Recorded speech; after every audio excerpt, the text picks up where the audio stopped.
ദൈവനാമത്തിന് മഹത്വം ഉണ്ടായിരിക്കട്ടെ. എബനേസർ ഗോസ്പൽ ടിവിയിൽ അടിയന് വന്ന് പ്രസംഗിക്കുവാൻ ദൈവം ഇടയാക്കി കൃപയ്ക്കായി നന്ദിയോട് സ്തുതിക്കുന്നു. ഇതിന് അവസരം തന്ന എബ്രാംകുട്ടി സാറിനുള്ള നന്ദിയെ ഈ തരുണത്തില് അറിയിക്കുന്നു. അതുപോലെ ഞങ്ങളെ ഫേസ്ബുക്കിലും യൂട്യൂബിലും വാട്സപ്പിലും ശ്രദ്ധിക്കുന്ന എല്ലാ ദൈവമക്കളെയും ദൈവനാമത്തില് വന്ദനം ചെയ്യുന്നു. നമ്മള് ചിന്തിച്ചു കൊണ്ടിരുന്നത് യേശു ക്രിസ്തുവിന്റെ പുതിയ നിയമ ഉടമ്പടി എന്നുള്ള ഭാഗമാണ്. അതിന്റെ അവസാന ഭാഗത്തേക്ക് നമ്മൾ എത്തിയിരിക്കുകയാണ്. ഇതിന്റെ 5-ാം ഭാഗത്തേക്ക് നമ്മൾ എത്തിച്ചേർന്നിരിക്കുന്നു. ഇന്ന് നമ്മൾ ചിന്തിക്കാൻ പോകുന്നത് പഴയ ഉടമ്പടിയും പുതിയ ഉടമ്പടിയും തമ്മിലുള്ള വ്യത്യാസത്തെ കുറിച്ചാണ് പ്രധാനമായിട്ടും ഇന്ന് ചിന്തിക്കാനായിട്ട് പോകുന്നത്. അതിന് പ്രധാനമായിട്ടും ഞാൻ വായിക്കുകയാണ് 2 കൊരിന്ത്യർ 3-ാം അധ്യായം 6 മുതൽ 18 വരെയുള്ള വാക്യങ്ങൾ. 2 കൊരിന്ത്യർ 3-ാം അധ്യായം 6 മുതൽ 18 വരെയുള്ള വാക്യങ്ങൾ. അവൻ ഞങ്ങളെ പുതിയ നിയമത്തിന്റെ ശുശ്രൂഷകന്മാരാക്കുവാൻ പ്രാപ്തരാക്കി. അക്ഷരത്തിന്റെ ശുശ്രൂഷകന്മാരല്ല, ആത്മാവിന്റെ ശുശ്രൂഷകന്മാരത്രേ. അക്ഷരം കൊല്ലുന്നു, ആത്മാവോ ജീവിപ്പിക്കുന്നു. 7-ാമത്തെ വാക്യത്തിൽ, എന്നാൽ കല്ലിൽ അക്ഷരമായി കുത്തിയിരുന്ന മരണ ശുശ്രൂഷ നീക്കം വരുന്നതുമായ മോശയുടെ മുഖത്തേജസ് നിമിത്തം ഇസ്രായേൽ മക്കൾക്ക് അവന്റെ മുഖത്ത് നോക്കിക്കൂടാതെ വണ്ണം തേജസ് ഉള്ളതാകുമെങ്കിൽ ആത്മാവിന്റെ ശുശ്രൂഷ അധികം തേജസ് ഉള്ളതാകുകയില്ലയോ? ശിക്ഷാവിധിയുടെ ശുശ്രൂഷ തേജസ് ആകുന്നുവെങ്കിൽ നീതിയുടെ ശുശ്രൂഷ തേജസ്സേറിയതായിരിക്കും. അതേ തേജസ്സോട് കൂടിയത് ഇക്കാര്യത്തിൽ ഈ അതിമഹത്തായ തേജസ് നിമിത്തം ഒട്ടും തേജസ്സില്ലാതെയായി നീക്കം വരുന്നത് തേജസ് ഉള്ളതായിരുന്നെങ്കിൽ നിലനിൽക്കുന്നത് എത്ര അധികം തേജസ് ഉള്ളതായിരിക്കും. 12-ാമത്തെ വാക്യത്തിൽ, ഈ വിധം പ്രത്യാശയുള്ളവരായി ഞങ്ങൾ വളരെ പ്രാഗൽഭ്യത്തോടെ സംസാരിക്കുന്നു. നീങ്ങിപ്പോകുന്നതിന്റെ അന്തം ഇസ്രായേൽ മക്കൾ കാണാതെ വണ്ണം മോശ തന്റെ മുഖത്ത് മൂടുപടം ഇട്ടതുപോലെയല്ല, എന്നാൽ അവരുടെ മനസ്സ് കാഠിന്യപ്പെട്ടുപോയി. പഴയ നിയമം വായിക്കുമ്പോഴൊക്കെയും ആ മൂടുപടം നീങ്ങാതെ ഇന്നുവരെയും ഇരിക്കുന്നുവല്ലോ, അത് ക്രിസ്തുവിൽ നീങ്ങിപ്പോകുന്നു. മോശയുടെ പുസ്തകം വായിക്കുമ്പോൾ മൂടുപടം ഇന്നയോളം അവരുടെ ഹൃദയത്തിന്മേൽ കിടക്കുന്നു. കർത്താവിലേക്ക് തിരിയുമ്പോൾ മൂടുപടം നീങ്ങിപ്പോകും. കർത്താവ് ആത്മാവാകുന്നു. കർത്താവിന്റെ ആത്മാവുള്ളിടത്ത് സ്വാതന്ത്ര്യമുണ്ട്. 12-ാമത്തെ വാക്യത്തിൽ, എന്നാൽ മൂടുപടം നീങ്ങിയ മുഖത്ത് കർത്താവിന്റെ തേജസ്സിനെ കണ്ണാടി പോലെ പ്രതിഫലിപ്പിക്കുന്നവരായി നാം എല്ലാവരും ആത്മാവാകുന്ന കർത്താവിന്റെ ദാനമായി തേജസ്സിന്മേൽ തേജസ് പ്രാപിച്ച് അതേ പ്രതിമയായി രൂപാന്തരപ്പെടുന്നു എന്ന് അവിടെ കാണുവാനായിട്ട് സാധിക്കുന്നു. അപ്പൊ 6 മുതലുള്ള വാക്യങ്ങളിൽ നമ്മൾ വായിച്ചു, അവൻ ഞങ്ങളെ പുതിയ നിയമത്തിന്റെ ശുശ്രൂഷകന്മാരാക്കി എന്ന് പറയുമ്പോൾ നമ്മള് ലൂക്കോസിന്റെ സുവിശേഷം 22-20 നമ്മൾ വായിക്കുമ്പോൾ അവിടെ കാണുന്നു. ലൂക്കോസ് 22-20 20-ാമത്തെ വാക്യത്തിൽ രേഖപ്പെടുത്തിയിരിക്കുകയാണ്, അവണ്ണം തന്നെ അത്താഴം കഴിഞ്ഞ ശേഷം അവൻ പാനപാത്രവും കൊടുത്തു. ഈ പാനപാത്രം നിങ്ങൾക്ക് വേണ്ടി ചൊരിയുന്ന എന്റെ രക്തത്തിലെ പുതിയ നിയമം ആകുന്നു എന്ന് അവിടെ കാണുവാനായിട്ട് സാധിക്കുന്നു. അപ്പോ 2 കൊരിന്ത്യർ 3-ാം അധ്യായം 6-ാം വാക്യത്തിൽ രേഖപ്പെടുത്തിയിരിക്കുന്നത് എന്താണ്? ഒരു ശുശ്രൂഷയെ കുറിച്ച് അവിടെ വളരെ വ്യക്തമായിട്ട് കാണുവാനായിട്ട് സാധിക്കുന്നു. പ്രിയ സഹോദരങ്ങളെ, അത് എന്ത് ശുശ്രൂഷയാണ്? ഞങ്ങളുടെ ശുശ്രൂഷയാൽ, അല്ലെ, ഞങ്ങളുടെ 6-ാമത്തെ വാക്യത്തിലേക്ക് വരുമ്പോൾ അവൻ ഞങ്ങളെ പുതിയ നിയമത്തിന്റെ ശുശ്രൂഷകന്മാരാക്കുവാൻ പ്രാപ്തരാക്കി എന്ന് അവിടെ രേഖപ്പെടുത്തിയിരിക്കുന്നത്. പുതിയ നിയമം ഒരു ശുശ്രൂഷയാണ്. അത് അക്ഷരത്തിന്റെ ശുശ്രൂഷകന്മാരല്ല, ആത്മാവിന്റെ ശുശ്രൂഷകന്മാരത്രേ. അപ്പൊ നമ്മൾ എന്താണ്? കർത്താവിലൂടെ, യേശു കർത്താവിൽ വിശ്വസിച്ച് രക്ഷിക്കപ്പെട്ട് സ്നാനപ്പെട്ട്, അതായത് യേശു ക്രിസ്തുവിന്റെ നാമത്തിൽ സ്നാനപ്പെട്ട് നിൽക്കുന്ന ദൈവമക്കളെ എന്താണ്? പുതിയ നിയമത്തിന്റെ ശുശ്രൂഷകന്മാരാക്കുവാൻ പ്രാപ്തരാക്കുന്നതാണ് പുതിയ നിയമ ഉടമ്പടി എന്ന് പറയുമ്പോൾ, പഴയ നിയമ ഉടമ്പടി എന്ന് പറയുമ്പോൾ അതെന്താണ്? അത് അക്ഷരത്തിന്റെ ശുശ്രൂഷയാണ്. അത് ആത്മാവിന്റെ ശുശ്രൂഷ അല്ല പഴയ നിയമ ഉടമ്പടി എന്ന് പറയുമ്പോൾ. അപ്പോൾ ആത്മാവിന്റെ ശുശ്രൂഷകന്മാർ അത്രേ. അക്ഷരം എന്ത് ചെയ്യുന്നു? കൊല്ലുന്നു, ആത്മാവോ ജീവിപ്പിക്കുന്നു. അതായത് ന്യായപ്രമാണത്തിൽ മരണം പ്രധാനമായും മുന്നിൽ നിൽക്കുന്നു, ആത്മാവ് എന്ത് ചെയ്യുന്നു? ജീവിപ്പിക്കുന്നു എന്ന് വളരെ വ്യക്തമായി പൗലോസ് അപ്പോസ്തലൻ രേഖപ്പെടുത്തിയിരിക്കുന്നു. അപ്പൊ അക്ഷരം കൊല്ലുകയാണ്, ആത്മാവ് എന്ത് ചെയ്യുന്നു? ജീവിപ്പിക്കുന്ന ആത്മാവാണ്. അതുപോലെ 7-ാം വാക്യത്തിൽ കല്ലിൽ അക്ഷരമായി കൊത്തിയിരുന്ന മരണ ശുശ്രൂഷ നീക്കം വരുന്നതായ മോശയുടെ മുഖതേജസ് നിമിത്തം. ആരുടെ? മോശയുടെ മുഖതേജസ് നിമിത്തം. എന്നാൽ കല്ലിൽ അക്ഷരമായി കൊത്തിയിരുന്ന മരണ ശുശ്രൂഷ, അതായത് ന്യായപ്രമാണത്തെ കുറിച്ചാണ് ഇവിടെ രേഖപ്പെടുത്തിയിരിക്കുന്നത്. അത് മരണത്തിന്റെ ശുശ്രൂഷയായിരുന്നു. ന്യായപ്രമാണ സംബന്ധമായ എല്ലാ ശുശ്രൂഷകളും എന്തായിരുന്നു? മരണ സംബന്ധമായിരുന്നു. അതിന് നീക്കം വന്നു എന്ന്. അതെങ്ങനെയാണ്? മോശയുടെ മുഖതേജസ് നിമിത്തം ഇസ്രായേൽ മക്കൾക്ക് അവന്റെ മുഖത്ത് നോക്കിക്കൂടാതെ വണ്ണം തേജസ് ഉള്ളതായെങ്കിൽ ആത്മാവിന്റെ ശുശ്രൂഷ അധികം തേജസ് ഉള്ളതല്ലയോ എന്ന് അവിടെ കാണുവാനായിട്ട് സാധിക്കുന്നു പ്രിയ സഹോദരങ്ങളെ. അപ്പോ ആത്മാവിന്റെ ശുശ്രൂഷ എന്താണ്? വളരെ തേജസ് ഉള്ളതാണ് എന്ന് നമുക്ക് കാണുവാനായിട്ട് സാധിക്കുന്നു.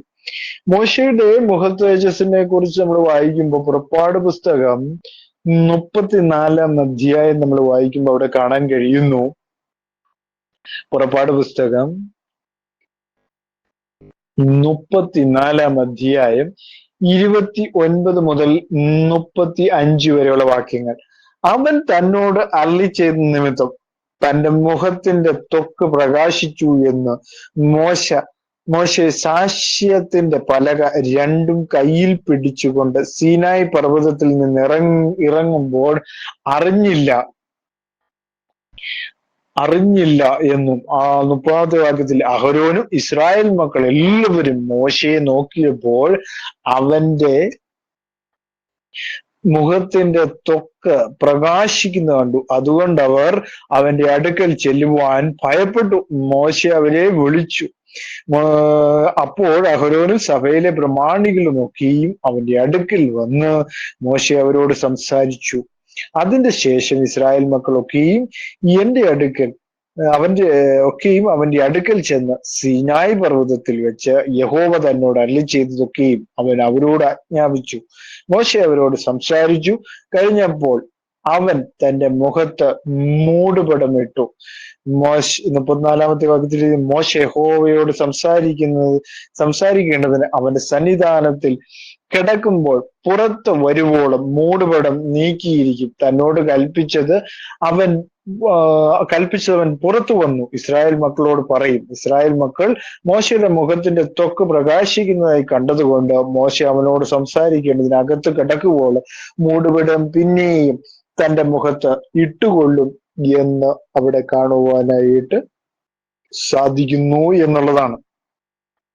അപ്പം മോശയുടെ മുഖത്തിന്റെ തേജസ്സിനെ കുറിച്ച് അവിടെ വ്യക്തമായിട്ട് രേഖപ്പെടുത്തിയിരിക്കുന്ന കാഴ്ചയാണ് നമുക്ക് കണ്ട. ഇസ്രായേൽ മക്കൾ കണ്ടു അല്ലെ. അപ്പൊ ആത്മാവിന്റെ ശുശ്രൂഷ എന്താണ്? അധികം തേജസ് ഉള്ളതുമാണ്. അതുപോലെ 9-ാമത്തെ വാക്യത്തിൽ ശിക്ഷാവിധിയുടെ ശുശ്രൂഷ എന്താകുന്നു? തേജസ് ആകുന്നു എങ്കിൽ നീതിയുടെ ശുശ്രൂഷ എന്താണ്? തേജസ്സേറിയതായിരിക്കും. അപ്പോൾ ന്യായപ്രമാണം ഇതിന്റെ ശുശ്രൂഷ എന്താണ്? ശിക്ഷാവിധിയുടെ ശുശ്രൂഷയാണ്. ന്യായപ്രമാണത്തിൽ നിൽക്കുന്ന ഏവനും അവൻ നശിച്ചു പോകും. കാരണം ക്രിസ്തുവിൽ വരണം. അതായത് യേശു ക്രിസ്തുവിൽ വന്നെങ്കിൽ മാത്രമേ രക്ഷയുള്ളൂ. വേറെ ഒരുത്തനിലും രക്ഷയില്ല എന്ന് അപ്പോസ്തലന്മാർ പറഞ്ഞ് പഠിപ്പിച്ചത് എന്താണ്? യേശു ക്രിസ്തുവിന്റെ നാമത്തിലാണ് രക്ഷ എന്നുള്ള കാര്യമാണ് അവർ പറഞ്ഞ് പഠിപ്പിച്ചത് അല്ലെ. അപ്പോൾ നമ്മൾ മനസ്സിലാക്കേണ്ട ഒരു കാര്യം, യേശു ക്രിസ്തുവിന്റെ തേജസ്സേറിയ ശുശ്രൂഷയ്ക്ക് വേണ്ടി നമ്മൾ എന്ത് ചെയ്യണം? ആ ശുശ്രൂഷയെ സ്വീകരിക്കുന്നവരായിരിക്കണം ഈ കാലഘട്ടത്തിൽ. അതായത് അന്ത്യകാലമാണ്, കർത്താവിന്റെ വരവ് എപ്പോൾ വേണമെങ്കിലും സംഭവിക്കാം. അതുകൊണ്ട് തേജസ്സേറിയ ശുശ്രൂഷയ്ക്ക് വേണ്ടിയാണ് നമ്മൾ ഒരുക്കപ്പെടേണ്ടത്. അതെങ്ങനെ സാധിക്കും? യേശുക്രിസ്തുവിന്റെ നാമത്തിൽ രക്ഷിക്കപ്പെട്ട് സ്നാനപ്പെട്ട് കർത്താവിനോട് ചേരുന്ന ദൈവമക്കൾക്ക് മാത്രമേ അതിന് സാധ്യമാകുകയുള്ളൂ എന്ന് ഞാൻ ഈ തരുണത്തിൽ ഓർപ്പിച്ചു കൊള്ളട്ടെ. അപ്പൊ എന്താണ് അത്? തേജസ്സോടുകൂടി ഇക്കാര്യത്തിൽ എന്താണ്? അതിമഹത്തായ തേജസ് നിമിത്തം ഒട്ടും തേജസ്സില്ലാത്തതായി നീക്കം വരുന്നതും തേജസ്സുള്ളതായിരുന്നെങ്കിൽ നിലനിൽക്കുന്നത് എത്രയധികം തേജസ്സുള്ളതായിരിക്കുമെന്നും അവിടെ രേഖപ്പെടുത്തിയിരിക്കുന്നു. അപ്പം ഈ വിധം പ്രത്യാശയുള്ളവരായി, ഏത് വിധം പ്രത്യാശ? നമ്മളെ പ്രത്യാശയെ കുറിച്ച് ചിന്തിക്കുമ്പോൾ റോമർക്ക് എഴുതിയ ലേഖനം 5-ാം അധ്യായം 2 മുതൽ 5 വരെയുള്ള വാക്യങ്ങൾ നമ്മൾ വായിക്കുമ്പോൾ, റോമർ 5-ാം അധ്യായം 2 മുതൽ 5 വരെയുള്ള വാക്യങ്ങൾ, നാം നിലനിൽക്കുന്ന ഈ കൃപയിലേക്ക് നമുക്ക് അവൻ മൂലം വിശ്വാസത്താൽ പ്രവേശനം ലഭിച്ചിരിക്കുന്നു. ആര് മുഖാന്തരം? യേശുക്രിസ്തു മുഖാന്തരം നമുക്ക് എന്ത് ചെയ്യുന്നു? പ്രവേശനം ലഭിച്ചിരിക്കുന്നു. നാം ദൈവ തേജസ്സിന്റെ പ്രത്യാശയിൽ എന്ത് ചെയ്യുന്നു? പ്രശംസിക്കുന്നു എന്ന് അവിടെ കാണുന്നു. 3-ാമത്തെ വാക്യത്തിൽ അത് തന്നെയല്ല, കഷ്ടതയും സഹിഷ്ണുതയും, സഹിഷ്ണുത സിദ്ധതയും, സിദ്ധത പ്രത്യാശയും ഉളവാക്കുന്നു എന്നറിഞ്ഞ് നാം കഷ്ടങ്ങളിലും പ്രശംസിക്കുന്നു. അതാണ് പ്രത്യാശ എന്ന് പറഞ്ഞിരിക്കുന്നത്. നമുക്ക് എന്ത് ചെയ്യുന്നു? പ്രത്യാശ ഉളവാക്കുന്നു എന്നറിഞ്ഞ് നാം കഷ്ടങ്ങളിലും പ്രശംസിക്കുന്നു. 5-ാമത്തെ വാക്യത്തിൽ എന്താണ്? പ്രത്യാശയ്ക്കോ ഭംഗം വരുന്നില്ല. ദൈവത്തിന്റെ സ്നേഹം നമുക്ക് നൽകപ്പെട്ട പരിശുദ്ധാത്മാവിനാൽ നമ്മുടെ ഹൃദയങ്ങളിൽ പകർന്നിരിക്കുന്നുവല്ലോ എന്ന് അവിടെ കാണുന്നു. റോമർക്ക് എഴുതിയ ലേഖനം 8-ാം അധ്യായം അതിന്റെ 23 മുതൽ 25 വരെയുള്ള വാക്യങ്ങൾ നമ്മൾ വായിക്കുമ്പോൾ അവിടെ കാണുകയാണ്, ആത്മാവെന്നാദ്യദാനം ലഭിച്ചിരിക്കുന്ന നാമം നമ്മുടെ ശരീരത്തിന്റെ വീണ്ടെടുപ്പായ പുത്രത്വത്തിന് കാത്തുകൊണ്ട് ഉള്ളിൽ ഞെരങ്ങുന്നു. 24-ാമത്തെ വാക്യം, പ്രത്യാശയാലല്ലോ നാം രക്ഷിക്കപ്പെട്ടിരിക്കുന്നത്. കാണുന്ന പ്രത്യാശയല്ല. ഒരുത്തൻ കാണുന്നതായി ഇനി പ്രത്യാശിക്കുന്നത് എന്തിന്? നാം കാണാത്തതിനായി പ്രത്യാശിക്കുന്നുവെങ്കിലോ അതിനായി ക്ഷമയോടെ കാത്തിരിക്കുന്നു. അപ്പൊ പ്രത്യാശയ്ക്ക് നമ്മൾ എന്താണ് വേണ്ടത്? പ്രത്യാശയാലാണ് നാം രക്ഷിക്കപ്പെട്ടിരിക്കുന്നത്. നാം കർത്താവ് നമ്മളെ വന്ന് ചേർക്കും എന്നുള്ള പ്രത്യാശ നമുക്കുണ്ട്, അല്ലേ? അവന്റെ രാജ്യത്തേക്ക് നമ്മളെ കൊണ്ടുപോകും എന്നുള്ള പ്രത്യാശ നമുക്ക് ഓരോരുത്തർക്കും ഉണ്ട്. ആ പ്രത്യാശയിലാണ് നമ്മളെന്ത് രക്ഷിക്കപ്പെട്ട് സ്നാനപ്പെട്ടു. ആരുടെ നാമത്തിൽ? യേശു ക്രിസ്തുവിന്റെ നാമത്തിൽ നമ്മൾ സ്നാനപ്പെടുന്നത്. അപ്പോ ആ നാമത്തിന് വേണ്ടി നിൽക്കുവാൻ കഴിഞ്ഞാൽ അതൊരു ഭാഗ്യമാണ്. അവിടെ വളരെ വ്യക്തമായിട്ട് എഴുതിയിരിക്കുന്നു, ആദ്യ ദാനം ലഭിച്ചിരിക്കുന്ന നാമം നമ്മുടെ ശരീരത്തിന്റെ വീണ്ടെടുപ്പായ പുത്രത്വത്തിന് വേണ്ടി കാത്തുകൊണ്ട്. അപ്പോ നമുക്കെല്ലാം ഒരു വീണ്ടെടുപ്പിന്റെ പുത്രത്വം കാത്തു കിടക്കുന്നു, അല്ലേ? നമ്മളാണ് ദൈവത്തിന്റെ പുത്രന്മാർ, അല്ലേ? യേശു ക്രിസ്തു പുത്രനാണോ? ദൈവത്തിന്റെ ജഡത്തിലുള്ള വെളിപ്പാടാണ്. പുത്രത്വം എന്തിനെയാണ്? വീണ്ടെടുപ്പിനെയാണ് അത് കാണിക്കുന്നത്. നമ്മൾ വീണ്ടെടുക്കപ്പെടുന്ന എന്താണ്? പുത്രത്വം എന്ന വീണ്ടെടുപ്പിലേക്കാണ് നമ്മൾ എന്ത് ചെയ്യുന്നത്? നയിക്കപ്പെടുന്നത്. അതായത് ഭാവിയിൽ വരുവാനുള്ള മഹത്വത്തെ കുറിച്ചുള്ള പ്രത്യാശയാണ് പൗലോസ് അപ്പോസ്തലൻ ഇവിടെ നമ്മളോട് പറയുകയാണ്, ധൈര്യമായിരിക്കുക അല്ലെങ്കിൽ ധൈര്യശാലിയായിരിക്കുക എന്ന് അവിടെ രേഖപ്പെടുത്തിയിരിക്കുന്ന കാര്യം എന്ന് പറയുന്നത്. അപ്പൊ എന്താണ്? ഈ വിധം പ്രത്യാശയുള്ളവരായിരിക്കണം നമ്മൾ. അടുത്ത പറഞ്ഞിരിക്കുകയാണ്, ഞങ്ങൾ വളരെ പ്രാഗൽഭ്യത്തോടെ സംസാരിക്കുന്നു.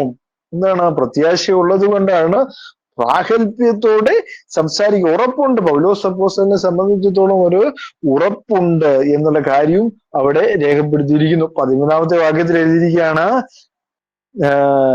നീങ്ങിപ്പോകുന്നതിന്റെ അന്തം ഇസ്രായേൽ മക്കൾ കാണാതെ വണ്ണം മോശ തന്റെ മുഖത്ത് മൂടുപടം ഇട്ടതുപോലെ അല്ല. അപ്പൊ ശ്രദ്ധിക്കേണ്ട ഒരു കാര്യമാണ്. പുറപ്പാട് പുസ്തകത്തിൽ വായിച്ചു. അതുപോലെയല്ല.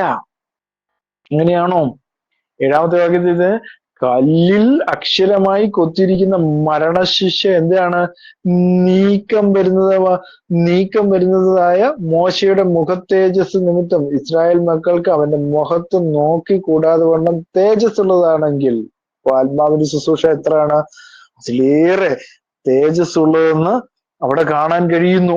എഫേസ്യർക്ക് എഴുതിയ ലേഖനം 2-ാം അധ്യായം 14 മുതൽ 15 വരെയുള്ള വാക്യങ്ങൾ നമ്മൾ വായിക്കുമ്പോൾ എഫേസ്യർ 2-ാം അധ്യായം 14 മുതൽ 15 വരെയുള്ള വാക്യങ്ങൾ 14 മുതൽ 15 വരെയുള്ള വാക്യങ്ങൾ. അവൻ നമ്മുടെ സമാധാനം, അവൻ ഇരുവശത്തെ ഒന്നാക്കി ചട്ടങ്ങളും കൽപ്പനകളുമായ ന്യായപ്രമാണം എന്ന ശത്രുത്വം തന്റെ ജഡത്താൽ നീക്കി വേർപാടിന്റെ നടുച്ചുവർ ഇടിച്ചു കളഞ്ഞ് സമാധാനം ഉണ്ടാക്കിക്കൊണ്ട് ഇരുവശത്തെയും തന്നിൽ ഒരേ പൊതു മനുഷ്യനാക്കി സൃഷ്ടിപ്പാനും എന്ന് അവിടെ കാണുവാനായിട്ട് സാധിക്കുന്നു. റോമർക്ക് എഴുതിയ ലേഖനം 10:4 നമ്മൾ വായിക്കുമ്പോൾ അവിടെ കാണുന്നു, 4-ാമത്തെ വാക്യത്തിൽ എഴുതിയിരിക്കുകയാണ്, വിശ്വസിക്കുന്ന ഏവനും നീതി ലഭിപ്പാൻ ക്രിസ്തു ന്യായപ്രമാണത്തിന്റെ അവസാനമാകുന്നു. വളരെ ശ്രദ്ധിക്കേണ്ട ഒരു കാര്യമാണ്. ക്രിസ്തു എന്താണ്? ന്യായപ്രമാണത്തിന്റെ അവസാനമാണ്. ന്യായപ്രമാണത്തെ നീക്കുവാൻ വന്നതല്ല, അതിനെ പൂർത്തീകരിക്കുവാനാണ് കർത്താവ് വന്നത്, അല്ലേ? അല്ലെങ്കിൽ ഗലാത്യർക്ക് എഴുതിയ ലേഖനം 3-ാം അധ്യായം 23 മുതൽ 24 വരെയുള്ള വാക്യങ്ങൾ. വിശ്വാസം വരും മുമ്പേ നാം വെളിപ്പെടുവാനിരിക്കുന്ന വിശ്വാസത്തിനായിരിക്കൊണ്ട് ന്യായപ്രമാണത്തിൻ കീഴിൽ അടച്ചു സൂക്ഷിച്ചിരിക്കുന്നു. അങ്ങനെ നാം വിശ്വാസത്താൽ നീതീകരിക്കപ്പെടേണ്ടതിന് ന്യായപ്രമാണം ക്രിസ്തുവിന്റെ അടുക്കലേക്ക് നടത്തുവാൻ നമുക്ക് ശിശുബാലകനായി ഭവിച്ചു. അതായത് ന്യായപ്രമാണം എന്താണ്? ക്രിസ്തുവിന്റെ അടുക്കലേക്ക് എത്തുവാൻ ഒരു ശിശുപാലകൻ മാത്രമായിരുന്നു എന്ന് അവിടെ കാണുന്നു. കൊലോസ്യർക്ക് എഴുതിയ ലേഖനം 2-ാം അധ്യായം അതിന്റെ 17-ാമത്തെ വാക്യം. 17-ാമത്തെ വാക്യത്തിൽ എഴുതിയിരിക്കുക, ശ്രദ്ധിക്കണം. 17-ാമത്തെ വാക്യത്തിൽ നമ്മൾ കാണുന്നു, ഇവ വരുവാനിരിക്കുന്നവയുടെ നിഴലത്രേ, ദേഹം എന്നതോ ക്രിസ്തുവിനുള്ളത്. ഇവ വരുവാനിരിക്കുന്നവയുടെ നിഴലത്രേ, ദേഹം എന്നതോ ക്രിസ്തുവിനുള്ളത്. ശരീരമാണ് ക്രിസ്തുവിൻ്റെതാണ്. എബ്രായർക്ക് എഴുതിയ ലേഖനം 10-ാം അധ്യായം 1 മുതൽ 9 വരെയുള്ള വാക്യങ്ങൾ നമ്മൾ വായിക്കുമ്പോൾ 10-ാം അധ്യായം 1 മുതൽ 9 വരെയുള്ള വാക്യങ്ങൾ, ന്യായപ്രമാണം വരുവാനുള്ള നന്മകളുടെ നിഴലല്ലാതെ കാര്യങ്ങളുടെ സാക്ഷാൽ സ്വരൂപമല്ലായകൊണ്ട് ആണ്ടുതോറും ഇടപെടാതെ കഴിച്ചു വരുന്ന അതേ യാഗങ്ങളാൽ അടുത്തു വരുന്നവർക്ക് സൽഗുണപൂർത്തി വരുത്തുവാൻ ഒരു നാളും കഴിവുള്ളതല്ല. അല്ലെങ്കിൽ ആരാധനക്കാർക്ക് ഒരിക്കൽ ശുദ്ധി വന്നതിന് ശേഷം പാപങ്ങളെ കുറിച്ചുള്ള മനോബോധം പിന്നെ ഇല്ലായ്ക കൊണ്ട് യാഗം കഴിക്കുന്നത് നിന്നു പോവുകയില്ലയോ? അല്ലെ, യാഗം കഴിക്കുന്നത് എന്താണ്? നിന്നു പോകുകയില്ലയോ എന്നാണ് അവിടെ ചോദിക്കുന്നത്. 3-ാമത്തെ വാക്യത്തിൽ, ഇപ്പോഴും ആണ്ടുതോറും അവയാൽ പാപങ്ങളുടെ ഓർമ്മയുണ്ടാകുന്നു. കാളകളുടെയും ആട്ടുകൊറ്റന്മാരുടെയും രക്തത്തിന് പാപങ്ങളെ നീക്കുവാൻ കഴിയുന്നതല്ല. ആകയാൽ ലോകത്തിൽ വരുമ്പോൾ ഹനനയാഗവും വഴിപാടും നീ ഇച്ഛിച്ചില്ല. എന്നാൽ ഒരു ശരീരം നീ എനിക്ക് ഒരുക്കിയിരിക്കുന്നു. 6-ാമത്തെ വാക്യം, സർവാംഗ ഹോമങ്ങളിലും പാപയാഗങ്ങളിലും നീ പ്രസാദിച്ചില്ല. അപ്പോൾ ഞാൻ പറഞ്ഞു, ഇതാ ഞാൻ വരുന്നു, പുസ്തക ചുരുളിൽ എന്നെ കുറിച്ച് എഴുതിയിരിക്കുന്നു, ദൈവമേ നിന്റെ ഇഷ്ടം ചെയ്യുവാൻ ഞാൻ വരുന്നു എന്ന് അവൻ പറയുന്നു. ന്യായപ്രമാണം കഴിച്ചു വരുന്ന യാഗങ്ങളും വഴിപാടുകളും സർവാംഗ ഹോമങ്ങളും പാപയാഗങ്ങളും നീ ഇച്ഛിച്ചില്ല, അവയിൽ പ്രസാദിച്ചതുമില്ല എന്നിങ്ങനെ പറഞ്ഞ ശേഷം ഇതാ ഞാൻ നിന്റെ ഇഷ്ടം ചെയ്യുവാൻ വരുന്നു എന്ന് പറഞ്ഞുകൊണ്ട് അവൻ രണ്ടാമത്തതിനെ സ്ഥാപിക്കാൻ ഒന്നാമത്തതിനെ നീക്കിക്കളഞ്ഞു. ആ ഇഷ്ടത്തിൽ നാം യേശുക്രിസ്തു ഒരിക്കലായി കഴിച്ച ശരീരയാഗത്താൽ എന്ത് ചെയ്യുന്നു? വിശദീകരിക്കപ്പെടുന്നു എന്നാണ് അവിടെ രേഖപ്പെടുത്തിയത്. അപ്പൊ ന്യായപ്രമാണത്തിൽ നമ്മൾ എന്ത് ചെയ്യുന്നില്ല? വിശദീകരിക്കപ്പെടുന്നില്ല എന്ന് പൗലോസ് അപ്പോസ്തലൻ വളരെ വ്യക്തമായിട്ട് രേഖപ്പെടുത്തിയിരിക്കുന്നു. അല്ലേ? 14-ാമത്തെ വാക്യത്തിലേക്ക് വരുമ്പോൾ, എന്നാൽ അവരുടെ മനസ്സ് കഠിനപ്പെട്ടു പോയി. ആരുടെ മനസ്സ്? അത് ശ്രദ്ധിക്കേണ്ട ഒരു കാര്യമാണ്. മോശ തന്റെ മുഖത്ത് അണിഞ്ഞ മൂടുപടത്തിന്റെ ആത്മീയാർത്ഥം പൗലോസോടെ പറയുന്നത് എന്താണ്? പഴയ നിയമത്തിന്റെ അധീനതയിലുള്ളവർക്ക്, അതായത് യഹൂദന്മാർക്കും യഹൂദമതം സ്വീകരിക്കുന്നവർക്കും എന്താണ്? അവരുടെ മനസ്സ് എന്താണ്? മങ്ങിയതാണ്. അവരുടെ ഹൃദയത്തിന്മേൽ എന്താണ്? ഒരു മൂടുപടം ഇട്ടിരിക്കുന്നു. പഴയ നിയമം വായിക്കുമ്പോൾ അതിന്റെ ശരിയായ അർത്ഥം ഗ്രഹിക്കുമ്പോൾ അതിന് കഴിയുന്നില്ല എന്നുള്ളതാണ്. യഹൂദന്മാരുള്ള യേശുവിന്റെ വാക്കുകൾ എന്താണ്? യോഹന്നാന്റെ സുവിശേഷം 5-ാം അധ്യായം 39 മുതൽ 40 വരെയുള്ള വാക്യങ്ങൾ നമ്മൾ വായിക്കുമ്പോൾ, യോഹന്നാന്റെ സുവിശേഷം 5-ാം അധ്യായം 39 മുതൽ 40 വരെയുള്ള വാക്യങ്ങൾ, 40 വരെയുള്ള വാക്യങ്ങൾ അവിടെ എഴുതിയിരിക്കുകയാണ്. നിങ്ങൾ തിരുവെഴുത്തുകളെ ശോധന ചെയ്യുന്നു, അവയിൽ നിങ്ങൾക്ക് നിത്യജീവനുണ്ട്. എന്നാൽ നിങ്ങൾ നിരൂപിക്കുന്നുവല്ലോ, അവ എനിക്ക് സാക്ഷ്യം പറയുന്നു. എങ്കിലും ജീവൻ പ്രാപിക്കേണ്ടതിന് എന്റെ അടുക്കൽ വരുവാൻ നിങ്ങൾക്ക് മനസ്സില്ല. അപ്പാണ്ട് യേശു ക്രിസ്തുവിന്റെ അടുക്കൽ വരുവാൻ അവർക്ക് മനസ്സില്ല. 46-ഉം 47-ഉം നമ്മൾ വായിക്കുമ്പോൾ അവിടെ എഴുതിയിരിക്കുക, നിങ്ങൾ മോശയെ വിശ്വസിച്ചെങ്കിൽ എന്നെയും വിശ്വസിക്കുമായിരുന്നു. അവൻ എന്നെ കുറിച്ച് എഴുതിയിരിക്കുന്നു. ആരെ കുറിച്ച്? യേശു ക്രിസ്തുവിനെ കുറിച്ച് എന്ന് പറയുമ്പോൾ ദൈവത്തെ കുറിച്ച് അവൻ എഴുതിയിരിക്കുന്നു. എന്നാൽ അവന്റെ എഴുത്ത് നിങ്ങൾ വിശ്വസിക്കുന്നില്ല എങ്കിൽ എന്റെ വാക്ക് എങ്ങനെ വിശ്വസിക്കും എന്ന് അവിടെ വളരെ വ്യക്തമായിട്ട് രേഖപ്പെടുത്തിയിരിക്കുന്നു. അപ്പോൾ മനസ്സിലാക്കണം, ദൈവത്തിന്റെ ജഡത്തിലുള്ള വെളിപ്പാട് യേശു ക്രിസ്തുവിനെ യഹൂദൻ എന്ത് ചെയ്തില്ല? അംഗീകരിച്ചിരുന്നില്ല എന്നുള്ള കാര്യമാണ് അവിടെ വ്യക്തമായിട്ട് രേഖപ്പെടുത്തിയിരിക്കുന്നത്. ഇസ്രായേൽ മക്കൾ കാണാതെ വണ്ണം മോശ തന്റെ മുഖത്ത് മൂടുപടം ഇട്ടതുപോലെ അല്ല. എന്നിട്ട് എന്താണ്? അവരുടെ മനസ്സ് കഠിനപ്പെട്ടു പോയി. പഴയ നിയമം വായിക്കുമ്പോഴൊക്കെയും ആ മൂടുപടം നീങ്ങാതെ എന്ത് ചെയ്യുന്നു? ഇന്ന് വരെയും ഇരിക്കുന്നു. അത് ക്രിസ്തുവിൽ നീങ്ങിപ്പോകുന്നു. 5-ാമത്തെ വാക്യത്തിൽ മോശയുടെ പുസ്തകം വായിക്കുമ്പോൾ മൂടുപടം ഇന്നയോളം അവരുടെ ഹൃദയത്തിൽ കിടക്കുന്നു. അപ്പൊ അവരുടെ ഇടയിൽ ഒരു മൂടുപടമുണ്ട്. അത് യേശു ക്രിസ്തുവിനെ രക്ഷിതാവും കർത്താവുമായി സ്വീകരിക്കാത്തത് കൊണ്ട് അവരെന്താണ്? ഒരു മൂടുപടം കിടക്കുന്നു എന്ന് പൗലോസ് അപ്പോസ്തലൻ രേഖപ്പെടുത്തിയിരിക്കുകയാണ്. 16-ാമത്തെ വാക്യത്തിൽ കർത്താവിലേക്ക് തിരിയുമ്പോൾ, അതായത് യേശു കർത്താവിലേക്ക് തിരിയുമ്പോൾ എന്ത് ചെയ്യുന്നു? ആ മൂടുപടം നീങ്ങിപ്പോകുന്നു. കാരണം കർത്താവ് ആത്മാവാകുന്നു. വളരെ ശ്രദ്ധിക്കേണ്ട ഒരു കാര്യമാണ്. യേശു കർത്താവ് എന്താണ് പഠിപ്പിച്ചത്? ദൈവം ആത്മാവാകുന്നു, അല്ലേ? അതുപോലെ തന്നെ ഇവിടെ പറഞ്ഞ കർത്താവ് ആത്മാവാകുന്നു. അപ്പോ ദൈവം ഒരുവനേ ഉള്ളൂ എന്നുള്ള സത്യം അവിടെ നമുക്ക് മനസ്സിലാക്കുവാനായിട്ട് സാധിക്കുന്നു എന്നുള്ളതാണ്. റോമർക്ക് എഴുതിയ ലേഖനം 8-9 നമ്മൾ വായിക്കുമ്പോൾ, റോമർ 8-ാം അധ്യായം 9-ാമത്തെ വാക്യം, 9-ാമത്തെ വാക്യത്തിൽ നിങ്ങളോ ദൈവത്തിന്റെ ആത്മാവ് നിങ്ങളിൽ വസിക്കുന്നു എന്ന് വരുവിൽ ജഡസ്വഭാവമുള്ളവരല്ല, ആത്മസ്വഭാവമുള്ളവരത്രേ. ക്രിസ്തുവിന്റെ ആത്മാവില്ലാത്തവൻ അവനുള്ളവനല്ല. വളരെ ശ്രദ്ധിക്കേണ്ട പോയിന്റാണ്. ക്രിസ്തുവിന്റെ ആത്മാവ് എന്ന് പറയുമ്പോൾ ക്രിസ്തു ആരാണ്? ദൈവമാണ്. ദൈവത്തിന്റെ ജഡത്തിലുള്ള വെളിപ്പാടാണ് യേശു ക്രിസ്തു. ആ ആത്മാവില്ലാത്തവർക്ക് എന്ത് ചെയ്യാൻ പറ്റുകയില്ല? ഒരിക്കലും രക്ഷപ്പെടുവാൻ സാധ്യമല്ല എന്നുള്ള കാര്യമാണ്. അവരിപ്പോഴും എന്താണ്? മൂടുപടം, അതായത് ഹൃദയം കഠിനമാക്കിക്കൊണ്ടിരിക്കുന്നു. അല്ലെങ്കിൽ അവരുടെ ഹൃദയം ഇന്നും കഠിനമാണ്. കർത്താവിലേക്ക് തിരിയുമ്പോഴേ ആ മൂടുപടം നീങ്ങിപ്പോവുകയുള്ളൂ. എന്നെ കേൾക്കുന്ന യേശു ക്രിസ്തുവിന്റെ നാമത്തിൽ സ്നാനപ്പെടാതെ മാറി നിൽക്കുന്ന സഹോദരങ്ങളെ, നിങ്ങൾ എവിടെയാണ്? നിങ്ങളുടെ ഹൃദയം കഠിനപ്പെട്ടിരിക്കുകയാണ്. നിങ്ങൾ എന്ത് ചെയ്യണം? ആത്മാവാകുന്ന ദൈവത്തിന്റെ അടുക്കിലേക്ക് തിരിയണം. അപ്പോൾ നിങ്ങളുടെ മൂടുപടം എന്ത് ചെയ്യും? മാറിപ്പോകും എന്നാണ് അവിടെ രേഖപ്പെടുത്തിയിരിക്കുന്നത്.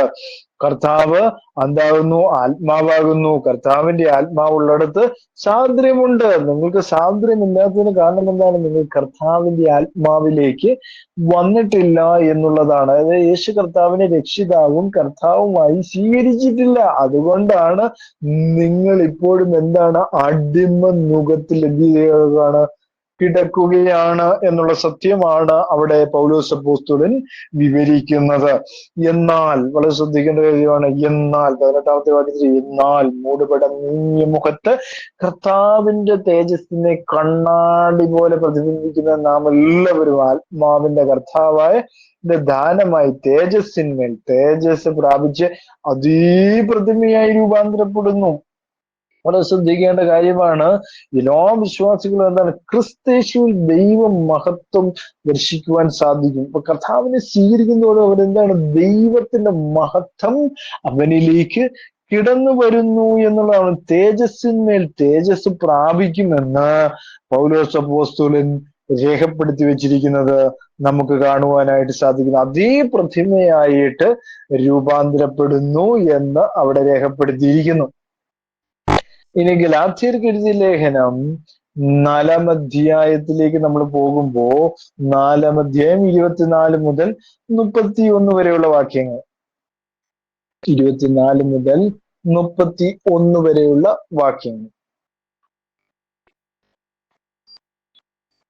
24-ാമത്തെ വാക്യത്തിൽ എഴുതിയിരിക്കുകയാണ്, ഈ സ്ത്രീകൾ 2 നിയമങ്ങൾ അത്രേ. ഒന്ന് സീനായ് മലയിൽ നിന്ന് ഉണ്ടായി അടിമകളെ പ്രസവിക്കുന്നു. അത് ഹഗ്ഗാർ. ഹഗ്ഗാർ എന്നത് അറബ്യ ദേശത്ത് സീനായി മലയെ കുറിക്കുന്നു. അത് ഇപ്പോഴത്തെ യെരുശലേമിനോട് ഒക്കുന്നു. അത് തന്റെ മക്കളോടുകൂടെ എന്ത് ചെയ്യുന്നു?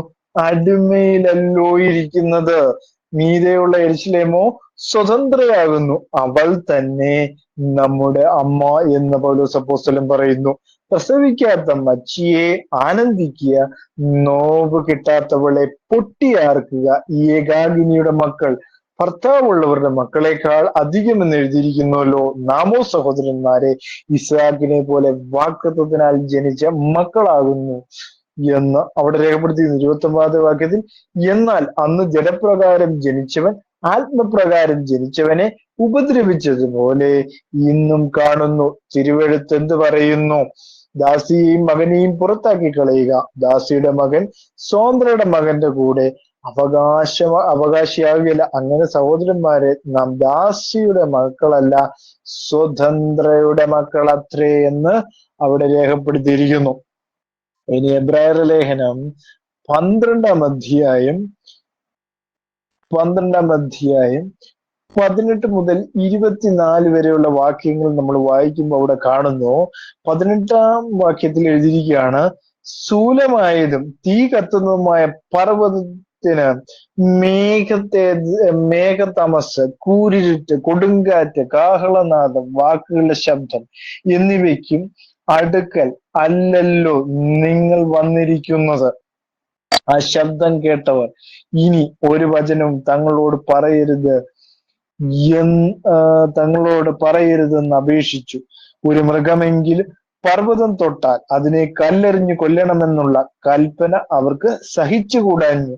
ഞാൻ അത്യന്തം പേടിച്ച് വിറയ്ക്കുന്നു എന്ന് മോശയും പറയത്തക്കവണ്ണം ആ കാഴ്ച ഭയങ്കരമായിരുന്നു. പിന്നെയോ സിയോൻ പർവ്വതത്തിലും ജീവനുള്ള ദൈവത്തിന്റെ നഗരമായ സ്വർഗീയ യെരുശലേമിനും അനേകായിരം ദൂതന്മാര് സർവസംഘത്തിനും സ്വർഗത്തിൽ പേരെഴുതിയിരിക്കുന്ന ആദിജാതന്മാരുടെ സഭയ്ക്കും ന്യായാധിപതിക്കും സിദ്ധന്മാരായ നീതിമാന്മാരെ ആത്മാക്കൾക്കും പുതിയ നിയമത്തിന്റെ മധ്യസ്ഥനായ യേശുവിനും ഹാബേലിന്റെ രക്തത്തെക്കാൾ ഗുണകരമായി സംസാരിക്കുന്ന പുണ്യ രക്തത്തിനും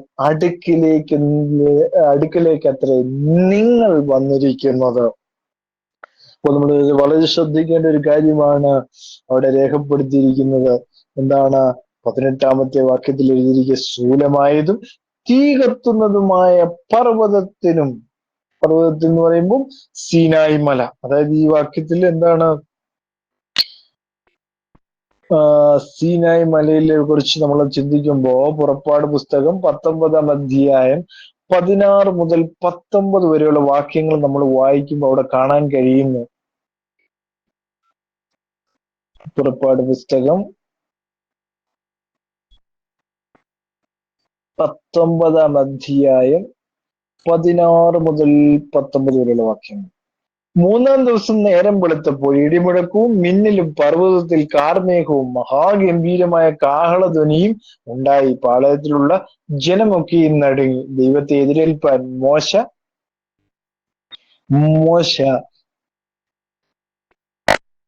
ജനത്തെ പാളയത്തിൽ നിന്നും പുറപ്പെടുവിച്ചു. അവർ പർവ്വതത്തിന്റെ അടിവാരത്ത് നിന്നു. 18-ാമത്തെ വാക്യത്തിൽ എഴുതുക, യഹോവ തീയിൽ സീനായി പർവ്വതത്തിൽ ഇറങ്ങുകയാൽ അത് മുഴുവനും പുക കൊണ്ട് മൂടി. അത് തീച്ചൂളയിലെ പുക പോലെ പൊങ്ങി. പർവ്വതമൊക്കെയും ഏറ്റവും കുലുങ്ങി. കാഹളധ്വനി ദീർഘമായി ഉറച്ചു വന്നപ്പോൾ മോശ സംസാരിച്ചു. ദൈവ ഉച്ചത്തിൽ അവനോട് ഉത്തരമരുളി എന്ന് അവിടെ കാണുവാനായിട്ട് സാധിക്കുന്നു. എന്താണ്? തീ കത്തുന്നതുമായ പർവ്വതത്തിന് മേഘതമസ്, കൂരിട്ട്, കൊടുങ്കാറ്റ്, കാഹളനാദം, വാക്കുകളുടെ ശബ്ദം എന്നിവയ്ക്കും അടുക്കലല്ലോ എന്ന് അവിടെ കാണുന്നു. എന്താണ് ഇവിടെ പറഞ്ഞു വരുന്ന കാര്യങ്ങൾ? എന്താണ്? യഥേയത്തിലെ ആദ്യ ഭാഗം വിഷയമായിട്ട് നമ്മൾ ചിന്തിക്കുമ്പോൾ ദൈവശിക്ഷണം ക്ഷമയോടെ എന്ത് ചെയ്യണം? കൈക്കൊണ്ട് ദൈവശിക്ഷണം, അതായത് ദൈവം നമ്മളെ അഭ്യസിപ്പിക്കുന്ന ചില ശിക്ഷണങ്ങളൊക്കെ നമുക്ക് തരും. അപ്പൊ അത് ക്ഷമയോടെ എന്ത് ചെയ്യണം? കൈക്കൊണ്ട് അതിനെല്ലാം എന്ത് ചെയ്യണം? അഭ്യസനം പ്രാപിക്കണം. അതായത് പഴയ ഉടമ്പടിക്കും നിയമത്തിനും എന്താണ്?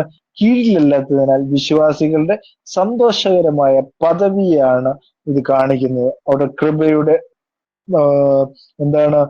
നമ്മൾ കൃപയുടെ പുതിയ ഉടമ്പടിയുടെ കീഴിലാണ് എന്നുള്ളതാണ് ഇത് നമ്മളെ പ്രധാനമായും നമുക്ക് കാണിച്ചു തരുന്നത്. അപ്പോ നമ്മൾ മനസ്സിലാക്കേണ്ട ഒരു കാര്യം എന്താണ്? നമ്മൾ വന്നിരിക്കുന്നത്, അല്ലെ? അതാണ് 24-ാമത്തെ വാക്യം നമ്മൾ എത്തിയിരിക്കുന്നത് എവിടെയാണ്? പുതിയ നിയമം. എബ്രായർ ലേഖനം 8-ാം അധ്യായം 8 മുതൽ 13 വരെയുള്ള വാക്യങ്ങൾ.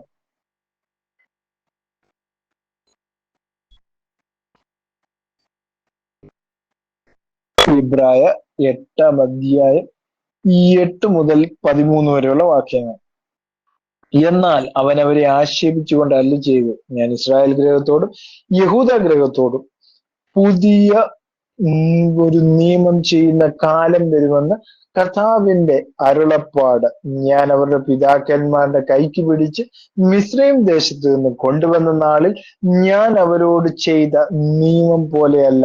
അവർ എന്റെ നിയമത്തിൽ നിലനിന്നില്ല, ഞാൻ അവരെ ആദരിച്ചതുമില്ല എന്നും ഇന്ന് കർത്താവിന്റെ അരുളപ്പാട്. ഈ കാലം കഴിഞ്ഞ ശേഷം ഞാൻ ഇസ്രായേൽ ഗൃഹത്തോട് ചെയ്യുവാനിരിക്കുന്ന നിയമം ഇങ്ങനെയാകുന്നു. ഞാൻ എന്റെ ന്യായപ്രമാണം അവരുടെ ഉള്ളിലാക്കി അവരുടെ ഹൃദയങ്ങളിൽ എഴുതും. ഞാൻ അവർക്ക് ദൈവമായും അവർ എനിക്ക് ജനവുമായിരിക്കും. ഇനി അവരിൽ ആരും എന്റെ കൂട്ടുകാരനെയും എന്റെ സഹോദരനെയും കർത്താവിനെ അറിയുകയില്ല എന്ന് ഉപദേശിക്കുകയില്ല. അവർ ആബാലവൃത്തം എല്ലാവരും എന്നെ അറിയും. ഞാൻ അവരുടെ അകൃത്യങ്ങളെ കുറിച്ച് കരുണയുള്ളവനാകും. അവരുടെ പാപങ്ങളെ ഇനി ഓർക്കുകയില്ല എന്ന് കർത്താവിന്റെ അരുളപ്പാട്. 13-ാമത്തെ വാക്യത്തെ പുതിയതെന്ന് പറഞ്ഞാൽ ആദ്യത്തേതിനെ എന്ത് ചെയ്യുന്നു? പഴയതാക്കിയിരിക്കുന്നു. എന്നാൽ പഴയതാകുന്നതും ജീർണിക്കുന്നതും എല്ലാം എന്ത് ചെയ്യുന്നു? നീങ്ങിപ്പോകുവാൻ അടുത്തിരിക്കുന്നു എന്ന് അവിടെ കാണുന്നു. അപ്പൊ പുതിയ ഒരു നിയമം കർത്താവ് നമുക്കായിട്ട് സ്ഥാപിച്ചു. അവൻ പുതിയ നിയമത്തിന്റെ മധ്യസ്ഥനായി, നമ്മുടെ കർത്താവായ യേശു ക്രിസ്തു മധ്യസ്ഥനായി എന്ന് നമുക്ക് കാണുവാനായിട്ട് സാധിക്കുന്നു. ഇതെന്താണ്? വിശ്വാസം മരിച്ച ക്രിസ്തുവിന്റെ യാഗത്താൽ പൂർണ്ണരാക്കപ്പെട്ട ദൈവം മുമ്പാകെ കളമ്പോ കുറവോ ഇല്ലാതെ നിൽക്കുന്നവർ. അപ്പൊ കർത്താവിന്റെ യാഗത്തിൽ, അതായത് യേശു ക്രിസ്തുവിന്റെ നാമത്തിൽ രക്ഷിക്കപ്പെട്ട് സ്നാനപ്പെട്ട് ജീവിക്കുന്നവർക്ക് എന്താണ്? കുറവില്ലാതെ ദൈവസന്നിധിയിൽ നിൽക്കുവാൻ അവൻ നിർത്തുമെന്നാണ് അവിടെ കാണുവാനായിട്ട് സാധിക്കുന്നു. അപ്പോൾ ഈ വചനങ്ങളൊക്കെ നിങ്ങൾക്ക് അനുഗ്രഹപ്രദമായെങ്കിൽ ഞാൻ നിങ്ങൾക്ക് വേണ്ടി പ്രാർത്ഥിക്കുവാൻ പോകുന്നു. മഹാപരിശുദ്ധനും നിത്യനുമായ ദൈവം ഈ സമയത്തിനായി സ്തുതിക്കുന്നു. വചനം കേട്ട എല്ലാവരെയും കർത്താവ് ധാരാളമായി സമൃദ്ധിയെയും അനുഗ്രഹിക്കണം. രോഗികളായിട്ട് ഭാരപ്പെടുന്ന എല്ലാവരെയും അനുഗ്രഹിക്കണം. പ്രത്യേകിച്ച് എബ്രാഹിം സാറിനെ അനുഗ്രഹിക്കണം. കർത്താവിന്റെ കൃപ കൂടെ ഇരിക്കണം എന്ന് പ്രാർത്ഥിക്കുന്നു. ഈ ചാനലിനെ അനുഗ്രഹിക്കണം. ഇതിന്റെ പ്രവർത്തനങ്ങളെ അനുഗ്രഹിക്കണം. കർത്താവിന്റെ കൃപ എല്ലാവരും കൂടെ ഇരിക്കണം. പ്രാർത്ഥന സ്വർഗം ശ്രദ്ധ വെച്ച് കേട്ടുക. സ്തോത്രമാനും മഹത്വം യേശു ക്രിസ്തുവിന്റെ ധന്യമുള്ള തിരുനാമം തന്നെ. ആമീൻ ആമീൻ. സ്തോത്രം.